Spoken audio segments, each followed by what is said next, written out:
हाथी चलता है रास्ते पे तब कुत्ता भोंकते हैं, याप्रमाणे हे सगळे बोंबलत आहेत. जे बोंबलत आहेत हे कसे खासदाराला त्रास देत होते हे किंवा ह्यांचे नातेवाईक हे काल संजय दिना पाटील यांनी काल माध्यमांसमोर सांगितलेलं आहे. आणि मी तुम्हाला सांगतोय की जे बोंबलत आहेत सकाळी सकाळी आपण पाहिलं त्यांची मनस्थिती काय आहे, कपाळावरती किती आट्या पडलेल्या आहेत, कशा परिस्थितीत बोलत आहेत, त्यांचं मानसिक संतुलन बिघडलेलं आहे. कारण UBTचे सर्व सैनिक पक्षाच्या ऱ्हासाला, पक्षाच्या अधोगतीला संजय राऊत यांना जबाबदार समजत आहेत. त्यामुळे त्यांची ही मनस्थिती झालेली आहे आणि आज स्वतःला ते पक्षाचे मालक समजत आहेत. उद्धवजींपेक्षा ते स्वतःला मोठे समजत आहेत. जेव्हा पक्षाचा नेता उपस्थित असतो त्यावेळी एक संकेत आहेत, पक्षाच्या नेत्याच्या पाठीमागून चालायला पाहिजे, पक्षाच्या नेत्याला चार चौघात महत्त्वाचं स्थान द्यायला पाहिजे.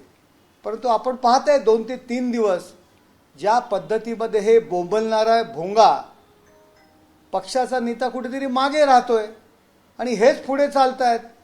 आणि जशा पद्धतीने आज 6-6 खासदार तुम्हाला सोडून जात आहेत, अशा आविर्भावामध्ये वागतायत जसं यांनी जग जिंकलंय. म्हणजे यांना हेच पाहिजे होतं का, हा प्रश्न या ठिकाणी पडलेला आहे. सर, खरं तर ज्या पद्धतीने या खासदारांनी कारणं दिली, आम्हाला विकास निधी मिळत नाही, मात्र खतनी आणि करणीमध्ये फरक आहे. त्या खासदारांना मिळालेला निधी देखील यांनी खर्च केलेला नाहीये अशी आकडेवारी सांगते. हे बघा, आकडेवारी मी पाहिली माध्यमांमध्ये. विषय कसा असतो की एका खासदाराला वर्षाला 5 करोडचा निधी असतो, त्यातलं 50 लाख रुपये GST मध्ये कट होतात.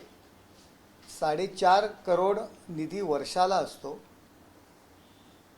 बरेचसे खासदार 4थ्या किंवा 5व्या वर्षी कामं करायला सुरुवात करतात. तो 4-4, 4.5, 4.5 करोड असा हा 3-4 वर्षाचा एकत्र करून 15-16 करोड एकत्र जमले की मग ते 6 विधानसभा खासदाराच्या मतदारसंघात असतात. 25-25 लाखाची 4 जरी कामं केली तरी विधानसभेमध्ये आपण सर्व 6 विधानसभेला न्याय देऊ शकत नाही. त्यामुळे एका विधानसभेत जर खर्च केला तर बाकीचे लोक बोंबाबोंब करतात, नाराज होतात. त्यामुळे एकत्र 4-1 वर्षाचा निधी जमला की 5व्या वर्षी प्रत्येक ठिकाणी एकाच वेळी तो निधी देता येतो. टेक्निकल गोष्टी समजून घ्या. केवळ तिथे बॅलन्स, मी सांगतो माझाही 2 वर्षाचा निधी अद्यापही मी खर्च केलेला नाही आहे. 4थ्या वर्षी तो खर्च केला जाईल. प्रत्येक विधानसभेला 1-1, 2-2 करोडची रुपयाची कामं आम्हाला देता येतील. त्यामुळे सर्वत्र त्या विधानसभेत काम करता येतं. या टेक्निकल गोष्टी आहेत. केवळ आकडा त्या ठिकाणी दिसतोय म्हणून टीका करणं योग्य नाही. तर सर, एक मुद्दा हा आहे की मोदी सरकारवर आरोप करतात की आम्हाला निधी मिळत नाही म्हणून, तुमच्या सरकारवरती आरोप करतात आम्हाला पैसे देत नाही म्हणून. तुमच्या सरकारमध्ये आलेले लोक, तुम्ही त्यांचं समर्थन करताय. हे बघा, कोणीही मोदी सरकारवरती टीका केली नाहीये. निधी हा विषय असतो, निधी हा विषय नाही असा नाही. कारण लोकप्रतिनिधींकडनं आजही आपल्या महाराष्ट्रामध्ये खासदाराचं काम काय, खासदारांनी सेंट्रलच्या संदर्भात कामं असतात, परंतु आजही वॉटर, गटर, मीटरच्या अपेक्षा नागरिकांकडनं, खासदारांकडनं असतात. आणि त्याकरता आज एका मतदारसंघात 2-2, 3-3 हजार पाडे, गावं असतात. त्या ठिकाणी हा निधी तुम्ही 5% गावांना सुद्धा निधी देऊ शकत नाही. त्यामुळे सरकारसोबत जर असो, स्टेट गव्हर्नमेंटसोबत आपण असू, जिल्हा परिषद सोबत आपण असू, तर त्या ठिकाणचा जो निधी आहे तो आपल्याला पाठपुरावा करून वापरता येतो. सत्तेसाठी, सत्तेबरोबर जर आपण राहिलो तर कामांचा पाठपुरावा करता येतो. विरोधकांमध्ये जर राहिलो तर आपल्या नेत्याला काय वाटेल सत्ताधाऱ्यांच्या सोबत गेलो, त्यांच्यावर संशयाचे वातावरण होईल म्हणून बरेचसे खासदार विरोधी पक्षात आहेत. ते ना जिल्हा परिषदेच्या संपर्कात असतात, ना स्थानिक सत्ताधारी आमदाराच्या संपर्कात असतात, ना मंत्र्यांच्या संपर्कात असतात. लोकप्रतिनिधींकडनं ज्या अपेक्षा आहेत त्या पूर्ण करण्यासाठी त्यांच्या मतदारसंघातली कामं करावी लागतात. मस्के साहेब हे सगळं होत असताना संजय राऊत तुम्ही सांगता की ते कामांसाठी आलेले आहेत, पण संजय राऊतांचा थेट आरोप आहे ते कामांसाठी नाही आलेले तर पैसे घेऊन आलेले आहेत, कोटींमध्ये त्यांना पैसे मिळालेले आहेत म्हणून हे सगळे खासदार तुमच्याकडे आलेले आहेत असं म्हणत असताना त्यांनी हाही गंभीर आरोप केलेला आहे तुमच्यावरती की सिक्युरिटी काढून तुम्ही मैदानामध्ये या. हे बघा, संजय दिना पाटील हे काल जे बोललेले आहेत की त्यांनी खासदारकी जे UBT मधून होते ते का बाजूला गेले, त्याचं कारण आपल्यासमोर सांगितलं. व्यासपीठावरून त्यांना शिव्या दिल्या जात होत्या, त्यांना कार्यक्रमाला बोलवलं तर त्या शाखा प्रमुखांना दमदाटी दिली जात होती आणि थोडे दिवसात ते बोलतील.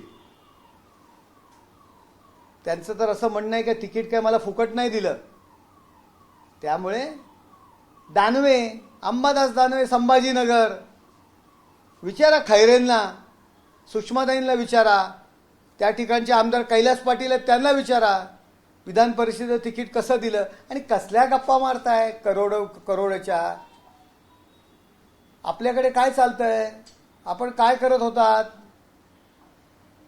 दुसऱ्यांवरती टीका करू नका, पैशाच्या गप्पा मारू नका. तुमच्याकडे दुसरं कारण नाही. आत्मपरीक्षण तुम्ही करा की तुम्हाला लोक का सोडून चाललेत. किती बंडू जाधवांना त्रास दिला, त्यांच्या विरुद्ध कशा पद्धतीने संघटनेत वातावरण निर्माण केलं. आज ओमराजे 3 एक टर्म आमदार, 2 टर्म खासदार, त्या ठिकाणी ते आमदार आहेत कैलास पाटील, ही सर्व जुनी मंडळी आहेत. त्या ठिकाणी तुम्ही उपनेते अंबादास दानवेंना करता. एक कोळी म्हणून कोणतरी आहेत, त्या फक्त शिव्या देतात म्हणून त्यांना उपनेते त्यांच्या डोक्यावरती आणून बसवता. का लोक तुमच्यामध्ये राहतील. का कारण काय. संजय दिनामामा पाटील यांचे फोटो बॅनरवर टाकायचे नाहीत, त्यांना कार्यक्रमाला बोलवायचं नाही, अशा पद्धतीच्या सूचना शाखा प्रमुखांना दिल्या जातात. का तुमच्याकडे ते राहतील. त्यामुळे आत्मपरीक्षण करण्याची गरज आहे. या UBT वरती सुद्धा कोणतरी स्वतःचं नियंत्रण आणू पाहत आहे आणि यामुळे आता तर 6 खासदार गेले. तुम्ही बघा, कार्यकर्ते सुद्धा रोज सोडून चाललेत. खासदार गेले म्हणून ती बातमी झाली, परंतु रोज कार्यकर्ते सोडून चाललेत, त्याची सुद्धा बातमी करावी संजय राऊतांनी. सर म्हणजे आगामी काळामध्ये आमदार वगैरे कोणी येऊ शकते का काय. हे बघा, येऊ शकतात, आमदार येऊ शकतात, खासदारही येऊ शकतात. कुठल्या खासदार. मी खूप जबाबदारीने हे स्टेटमेंट करतोय. आमदार येऊ शकतात, नगरसेवक येऊ शकतात आणि खासदारही येऊ शकतात. 3 लोक आहेत, 2/3 2च लागतात. त्यामुळे एकनाथ शिंदेवरती टीका करण्यापेक्षा आत्मपरीक्षण करा. तुम्ही जसं नाही, सांगत एक मिनिट, तुम्ही आता म्हणला की खासदारही येऊ शकतात. मुंबईचे खासदार असतील का. हे बघा, खासदारही येऊ शकतात. खासदार हे केंद्रातले खासदार आहेत, खासदारही येऊ शकतात. मी पुन्हा जबाबदारीने बोलतोय. काठावर पण 3च खासदार आहेत त्यांच्याकडे आता. 2च लागणार आहेत.